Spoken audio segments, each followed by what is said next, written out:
Thanks, Tony. One of my favourite movies when I was a kid was the Highlander movie and the famous line, and then there was one. Sort of know what he meant. Thank you to everyone for giving us the grace of, what are we up to, 17 days of trying to work out a wicked dilemma for Australia.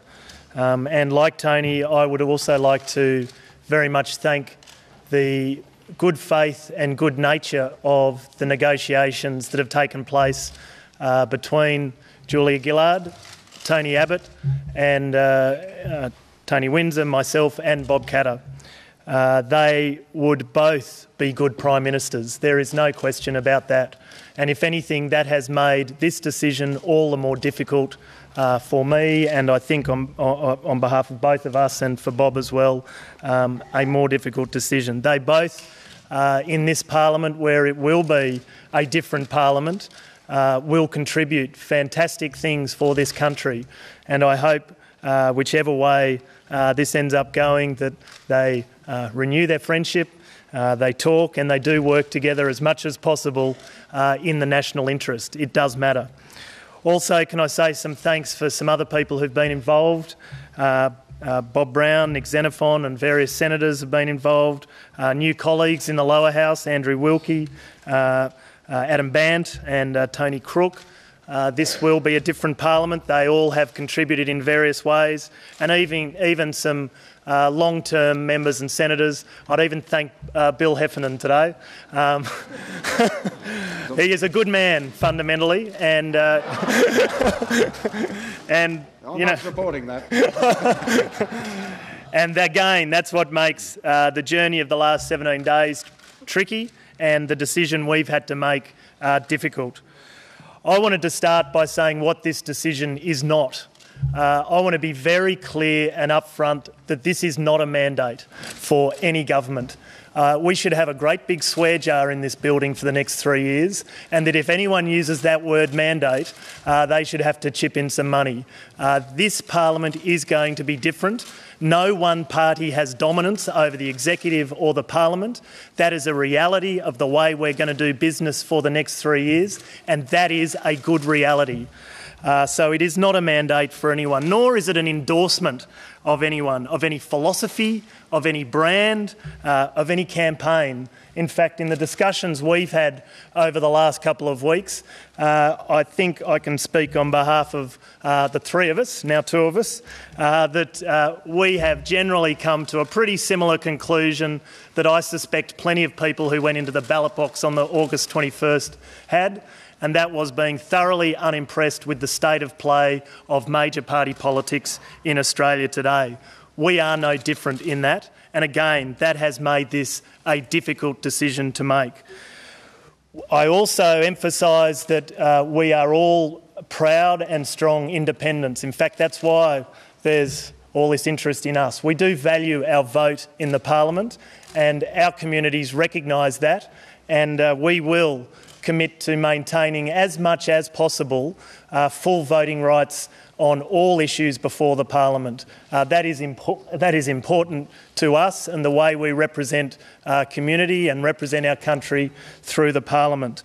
One of the exciting things from the reform package that went through yesterday emphasised the new voting rights on private members' bills. We're going to have a wow of a time. We're going to see absolutely everything on anything come before this parliament, and that is exactly the way it should be. And I would hope over the next 3 years, regardless of this juicy and sexy decision everyone's waiting on, that there is this recommitment to the 150 members of parliament, the role that they play, the importance as the foundation blocks of our democracy, and all the support we can give to people if at times they need to break ranks from their political parties to achieve what they believe is in their communities or their country's best interests. That's the wrestle that's going on at the moment, these divided loyalties between political party, between local electorate responsibilities and responsibilities to the nation. I would hope, from what you've seen from us from the last 17 days, we're committed to electorate and committed to country. we do culturally need to bring a few others with us. That includes a few media outlets with us, so that we do be very strong in establishing the principles of electorate and country as the drivers of the way we do business in regards public policy. So what this is a hard decision. There is no question about that. And at my end, it has been an absolute line ball, points decision, judgment call, 6 of one, half a dozen of the other. This could not get any closer. In fact, I think what you've seen this afternoon, where we've dropped one of the three amigos, exemplifies just how tight this election has been and how tight this decision is for the country. I've got splits in my community. I've even got splits in my own family. My 4-year-old and 6-year-old are split on this decision. I've got family. I'm quite open. I don't know those. Everyone knows. I've got a family member who ran as the Liberal candidate for Eden Monero. I've got another family member who worked for Lionel Murphy. You know, this is going to be brought up at many Christmases to come in my household, and will be difficult. So, and that's not indulgence. I mentioned that for a reason. Communities are split on this, and when the gong is given at the end of these words, there's a job to do, and a first job to do for a new Prime Minister, and to some degree an opposition leader, and that is to bring Australia together.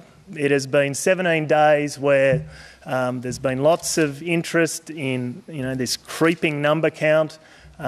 It has engaged the Australian community. I have heard discussions from people in shops that I never thought would show any interest in politics whatsoever. Australia is engaged, but Australia is also divided.